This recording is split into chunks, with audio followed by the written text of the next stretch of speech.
यादव जी के पहल पर तमाम भी जो लोग हैं सब लोग गए, प्रधानमंत्री से मिले। आप लोग देखे होइएगा, 1 साल पहले का बात है।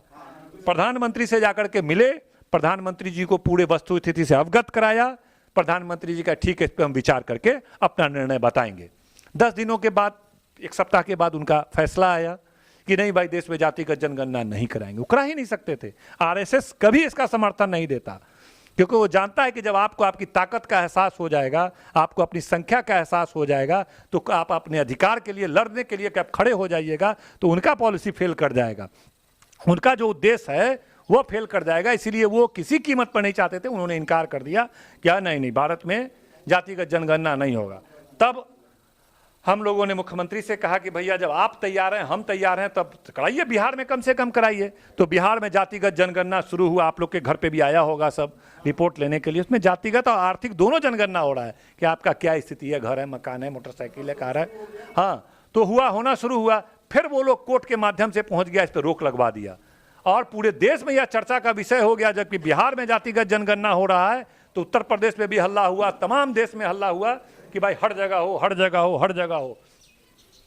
तो लेकिन बड़ा खुशी का बात है कि आज परसों जो है न्यायपालिका ने कहा नहीं, ये जातिगत जनगणना कहीं से ये जाति फैलाने वाली बात नहीं है, बल्कि अपनी स्थिति को जानना, देश की राज्य की स्थिति को जानना, किस जाति बिरादरी की क्या स्थिति है, यह इससे निकल जाएगा, ताकि सरकार उसके लिए काम कर पाएगी।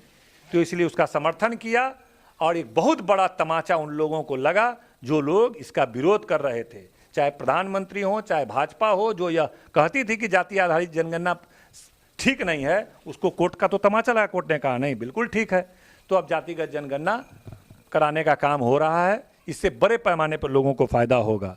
तो वही बोलने का मतलब है कि बाबा, हम लोग के जो आइडियल, जो हमारे आदर्श, जो हमारे नायक लोग थे, उनकी लड़ाई, उनके संघर्ष को समझना चाहिए। किस वर्ग, किस समाज, किस तबका, किस विचारधारा के खिलाफ वो लोग लड़े हैं, आज आप उसी के साथ खड़े हो जाते हैं।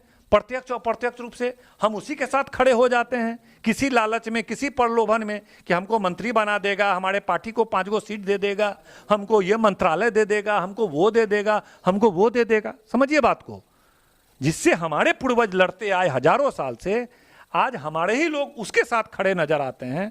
ये दुर्भाग्य की बात है। और जाके भी क्या हुआ, 10 साल तो आपने देख लिया, 10 साल तो देख लिया कि 10 साल सत्ता में आया, देश की भट्ठा बैठ गया, अर्थव्यवस्था भट्ठा बैठ गई, तमाम इस स्तर पे देश नीचे के स्तर पे गया, बहुत गिरावट हुई देश की। तो सब चीज़ देख लिया। इसीलिए अभी जो फिर लोकसभा चुनाव आना है, तो अपने लोगों को जागरूक रहना चाहिए। और जो हमारे नायक लोग थे, जिन लोगों ने संघर्ष किया, उसकी विचारधारा पर जो लोग चल रहे हैं, चाहे हमारे नेता आदरणीय लालू प्रसाद जी हों, तेजस्वी जी हों, वर्तमान की सरकार हो, उसके साथ मजबूती से खड़ा रहा जाए। और जो हमारे नायक लोग की विचार था, उसको स्थापित किया जाए मजबूती से। और जो हक अधिकार, शोषित वंचित समाज के हक अधिकार की लड़ाई है, उसके लिए लड़ा जाए, किसी के बहकावे में ना आया जाए।